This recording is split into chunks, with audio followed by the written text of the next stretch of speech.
बाल सभा में हम लोग सड़क सुरक्षा के बारे में कुछ जानेंगे। सड़क और सुरक्षा का मतलब ये है, क्योंकि जैसे कि हम लोग अगर आज के दौर में देखा जाए तो ऐसा कोई भी व्यक्ति नहीं होगा, ऐसा कोई भी स्टूडेंट नहीं होगा कि जो सड़क पर ना चलता हो। वो किसी गांव में भी अगर रहता होगा, वो बीहड़ से बीहड़ गांव में भी रहता होगा, तो घर के कुछ सामान खरीदने के लिए या अपने बच्चों को स्कूल छोड़ने के लिए सड़क पर जरूर आता होगा। और सड़क पर क्या चीज चलता है, कौन सी चीजें हैं कि सड़क पर चलती रहती हैं?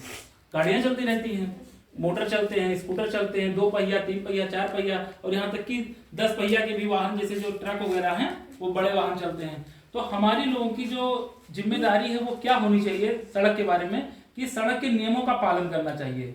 सड़क के नियमों का पालन कौन बनाता है? सरकारें हमारी बनाती है, सड़क मंत्रालय बनाता है कि हमें कैसे क्या करना चाहिए, किस तरफ से चलना चाहिए। तो हम कुछ मुख्य बिंदुओं पर चर्चा करेंगे कि जैसे सड़क पर हमें किस तरफ चलना चाहिए। हम तुम लोगों से जानना चाहते हैं कि किसी को पता है कि सड़क पर जब हम चलें, पैदल होकर के चलें, तो किस साइड में चलना चाहिए? बाएं चलना चाहिए। अगर हमें बाइक भी चला रहे हैं तो हमें जो है बाईं तरफ से नहीं चलना चाहिए। सबसे जो जरूरी होता है वो ये कि हमें जब ओवरटेक करें तो ओवरटेक करते समय हमें कभी भी बाएं से ओवरटेक नहीं करना चाहिए, दाएं से ही ओवरटेक करना चाहिए। और इसके अलावा जब हम ओवरटेक करने के पहले हमको ये भी देख लेना चाहिए कि सामने से कोई गाड़ी आ तो नहीं रही है, और आ रही है तो किस स्पीड से आ रही है, और उसके स्पीड का आकलन करके हमें जो है निकलने की कोशिश करनी चाहिए। अगर हम ये देख रहे हैं कि अगर हम 2 पहिया वाहन से जा रहे हैं और कोई 10 टहरा या कोई और उससे बड़ी गाड़ी आ रही है और पूरी स्पीड से आ रही है, तो हमें पहले कोशिश करना चाहिए कि उसको निकल जाने देना चाहिए। होता क्या है कि कभी कभी हम जल्दबाजी में सोचते हैं कि हमें देर हो रही, लाओ हम निकल लें, और जो भारी वाहन है उसकी भी गलती नहीं, क्योंकि उसका जो वो जहां पर बैठकर चलाता है उसकी ऊंचाई ज्यादा होती है, तो वो सामने फोकस करता है और उसको ये नहीं पता चलता कि सामने से कौन आ जाएगा।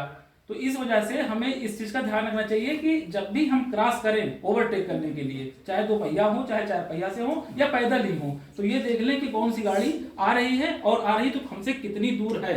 अगर उससे दूरी हमारी पर्याप्त है कि हम निकल लेंगे, तब तो हमें करना चाहिए। इसके अलावा अगर बात की जाए तो ये है कि हमें सड़क पर जो है कभी भी तेज बाइक नहीं चलानी चाहिए। सबकी एक लिमिट होती है, साइकिल चलाने की भी एक लिमिट है, मोटरसाइकिल की भी लिमिट है और कार की भी है।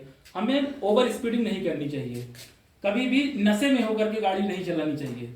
ये तुम लोगों के लिए इसलिए जरूरी है क्योंकि जैसे आज तुम लोग जैसे अभी बालक हो, कोई अभी 15-16 साल से अधिक का नहीं है, लेकिन 2 साल बाद जब तुम लोग वास्तव में हकदार हो जाओगे गाड़ी चलाने की, यानी कि लाइसेंस तुम लोग का बन सकता है या बन जाएगा, तब तुम लोग जो है लीगल रूप से सड़क पर चलने के काबिल हो जाओगे। तो तब के लिए तुम लोग को भी जानना चाहिए कि क्या चीजें गलत है, क्या चीजें सही हैं। तो सबसे जो मेन बात है कि कभी ओवर स्पीडिंग नहीं करनी चाहिए, नंबर 1। और नंबर 2 जो है नशा करके, वो किसी तरह का भी नशा हो सकता है, चाहे वो सिगरेट हो, चाहे मसाला हो, गुटखा हो या शराब हो, उसका सेवन करके हमें गाड़ी नहीं चलनी चाहिए। इसके अलावा और चीजों में अगर बात करें तीसरे पॉइंट की, तो मेन पॉइंट ये है कि जब भी हम सड़क पर चलें तो जो है ये सोच के चले कि हमें देर नहीं हो रही है। भले ही हमें देर हो भी रहा हो तो ये सोचे कि हमें हो सकता है कि अपने टारगेट से, या जैसे मान लो कि हमें स्कूल पहुंचना है या कहीं रिश्तेदार के यहाँ जा रहे हो, 10 बजे का टाइम है और तुमको लेट हो गया है, 10:05 तुम्हारे घर पे ही हो गया है, तो सोचो कि हम लोग उड़ के तुरंत 10:10 तक पहुंच जाएं। नहीं, तुम्हें ये कोशिश करनी चाहिए कि देर हो जाए सही, लेकिन हमें जो है अपने रफ्तार से ही जाना है। एक कहावत भी कही गई है कि दुर्घटना से देर भली। क्या कहा गया है? दुर्घटना से देर भली। मतलब देर हो जाए ठीक है, लेकिन दुर्घटना ना होने पाए। हमें अपने तरफ से कोशिश यही रखनी चाहिए। इसमें बहुत सारे पॉइंट हैं, कम से कम हजारों पॉइंट हैं, हजारों चीजें हैं, लेकिन उस सब के बारे में हम बाद में चर्चा करेंगे। आज के लिए बस इतना ही।